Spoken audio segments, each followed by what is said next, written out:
से आप सभी लोग welcome back to new reading video.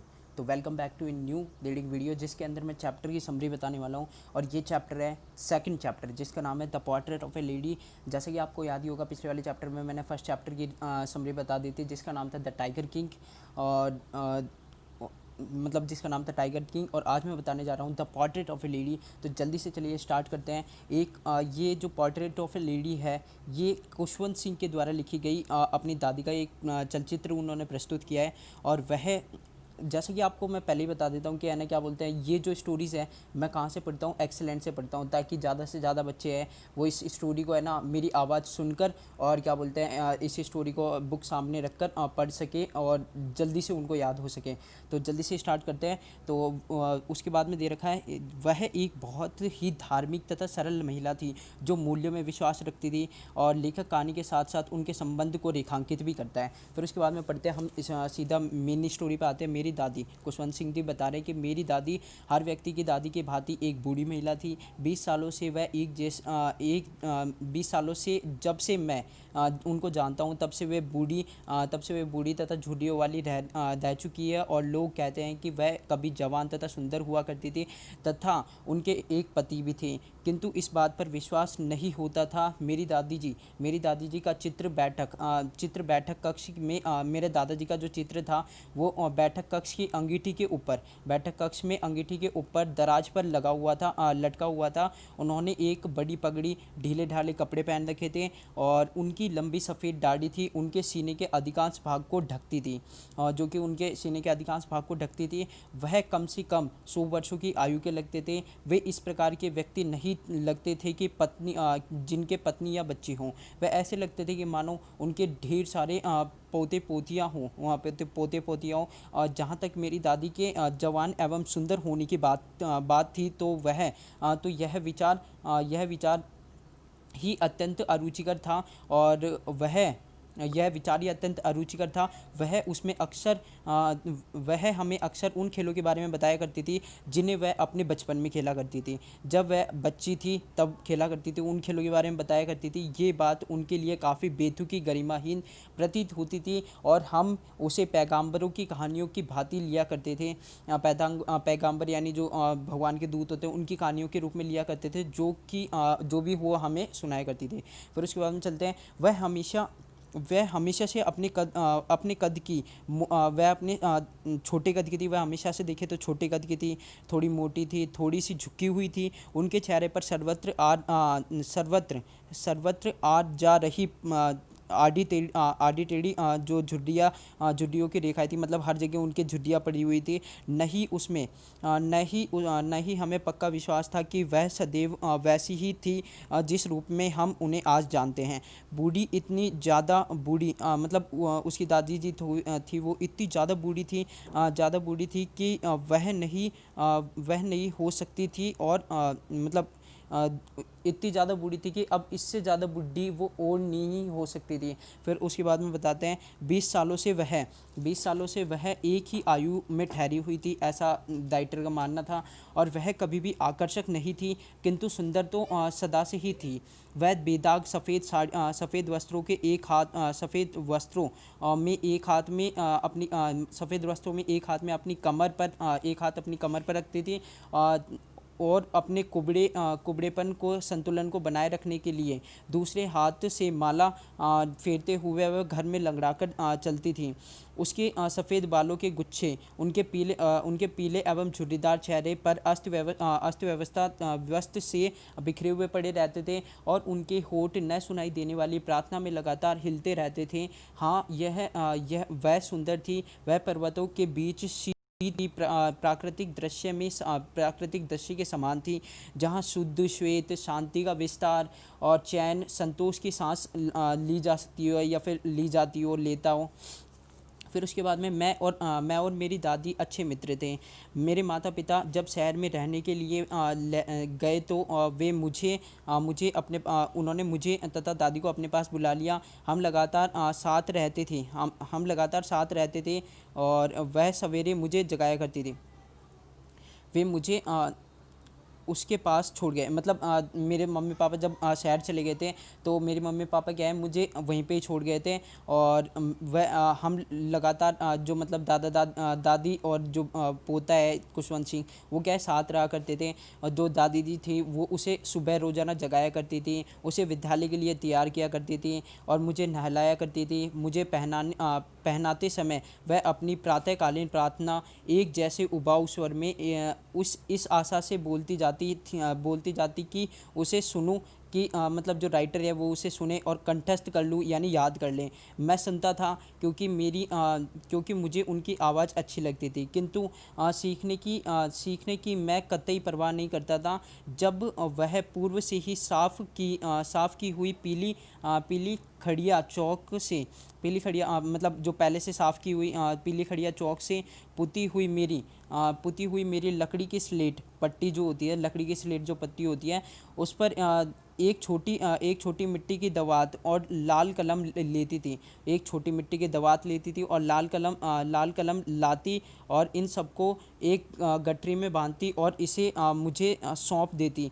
थोड़ा सा मक्खन और शक्कर लगाती। थोड़ा सा मक्खन तथा शक्कर लगी एक मोटी बासी रोटी का नाश्ता कराने के बाद हम स्कूल जाते।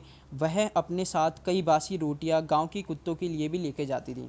फिर उसके बाद में मेरी दादी हमेशा मेरे साथ विद्यालय जाती थी, क्योंकि विद्यालय मंदिर से लगा हुआ था। पुजारी हमें वर्णमाला और प्रातःकालीन प्रार्थना सिखाता था। जिस समय बच्चे वर्णमाला या प्रार्थना को समूह गान के रूप में गाते हुए कतारों में बरामदे के दोनों ओर बैठते थे। मेरी दादी अंदर बैठकर धार्मिक ग्रंथ पढ़ रही होती थी। और जब हम दोनों का काम समाप्त हो जाता था तब हम साथ साथ वापस लौट आया करते थे। इस समय गांव के कुत्ते हमें मंदिर के द्वार पर मिलते थे। वे हमारे घर तक हमारे पीछे पीछे हमारे द्वारा डाली गई रोटियों के लिए घुर्राते और आपस में झगड़ते हुए आते जाते थे। जब मेरे माता पिता शहर में आराम से बस गए तो उन्होंने हमें बुला लिया। हम वह हमारी मित्रता के लिए एक निर्णायक, यहाँ पे ही उनका टर्निंग पॉइंट था इनकी मित्रता के लिए। यद्यपि हम एक ही कमरे में रहते थे, परंतु मेरी दादी अब मेरे साथ स्कूल नहीं आती थी और एक अंग्रेजी विद्यालय में अंग्रेजी विद्यालय की जो मोटर बस थी मुझे ले जाया करती थी। गलियों में कुत्ते नहीं थे और मतलब जो दादी थी उन्होंने हमारे शहर का जो घर था उसके आंगन में गोरिया को खाना खिलाना शुरू कर दिया था। फिर उसके बाद में नेक्स्ट पे चलते हैं, नेक्स्ट पैरा पे। तो यहाँ पे दे रखा है, जैसे जैसे वर्ष बीतते गए हमारा एक दूसरे से मिलना जुलना कम होता गया। और कुछ समय तक उन्होंने हमें जगाना उन्होंने मुझे जगाना और स्कूल के लिए तैयार करना जारी रखा। जब मैं वापस लौटता तो वह मुझसे पूछती कि अध्यापक ने तुम्हें क्या पढ़ाया था। मैं उन्हें अंग्रेजी के शब्द की और पश्चिम विज्ञान अंग्रेजी के शब्दों में और पश्चिमी विज्ञान, गुरुत्वाकर्षण के नियम, आर्किमिडीज का सिद्धांत और दुनिया के गोल होने इत्यादि के बारे में छोटी छोटी बातें बताया करता था। इससे वह नाखुश हो जाती थी। वह मेरे पाठों में मेरी मदद नहीं कर पाती थी और अंग्रेजी स्कूल में सिखाई जाने वाली बातों में उसका विश्वास नहीं था। और ईश्वर व धर्म ग्रंथों के बारे में शिक्षण न होने पर वह बहुत दुखी हो जाती थी। मतलब वो टीचर मेरे को ग्रंथ के बारे में या फिर यानी क्या बोलते हैं ईश्वर के बारे में नहीं पढ़ाते थे, इसलिए वो बहुत ज़्यादा दुखी हो जाती थी। और एक दिन मैंने उन्हें बताया कि हमें संगीत के पाठ पढ़ाए जा रहे हैं। वह बहुत विचलित हो गई और उसके लिए संगीत का संबंध कामुकता से था। उसके लिए संगीत का जो संबंध था वो कामुकता से था और इस पर वैश्याओं एवं भिखारियों का एकाधिकार होता था, मतलब एकल डोमिनेंस होता था। और वह भद्र पुरुषों की चीज़ नहीं थी। ये जो संगीत था, भद्र पुरुष नहीं गाते संगीत को, ऐसा उसका मानना था। उन्होंने कुछ कहा नहीं, किंतु उनकी चुप्पी का आशय अस्वीकृति था कि वो नहीं चाहती कि मैं संगीत सीखूं। उसके पश्चात उन्होंने मुझसे शायद ही कभी बात की होगी।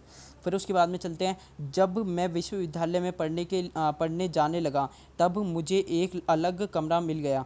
जब मैं विश्वविद्यालय में पढ़ने जाने लगा तब मुझे एक अलग कमरा मिल गया। मित्रता का साझा संबंध टूट गया था। मेरी दादी ने अपने एकांत को सब्र के साथ स्वीकार कर लिया था और वह अपना चरखा छोड़कर शायद ही किसी से बात किया करती थी। सूर्योदय से सूर्यास्त तक वह प्रार्थनाएं जपते हुए चरखा काटती रहती थी। केवल दोपहर बाद के समय गोरियाओं को चुगाने के लिए वह थोड़ी देर आराम करती थी।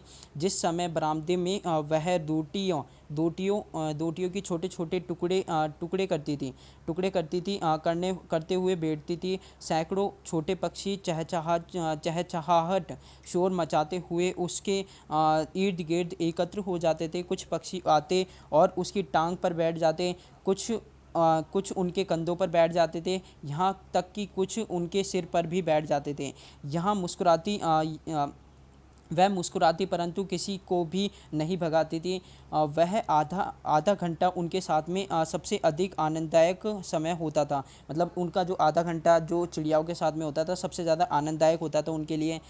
जब आगे के अध्ययन के लिए मैंने विदेश जाने का निर्णय किया तो मुझे विश्वास था कि मेरी दादी दुखी हो जाएगी। मैं 5 वर्षों के लिए दूर जा रहा था और मतलब उसकी इस उम्र में कुछ भी नहीं कहा जा सकता था कि वह कितने दिन और जीवित रहेगी।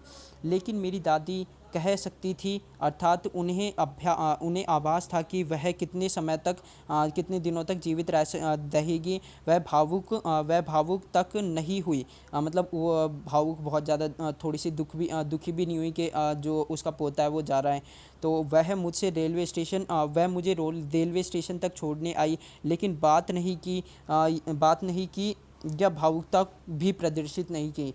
और उसके होठ प्रार्थना में हिल रहे थे, उसका मन प्रार्थना में खोया हुआ था, उसकी अंगुलियां अपनी माला जपने में व्यस्त थी। चुपचाप उन्होंने मेरे माथे को चूमा और जब मैंने प्रस्थान किया तो मैंने उस नम निशान को याद के रूप में संजोए रखा कि शायद हमारे मध्य शारीरिक संपर्क की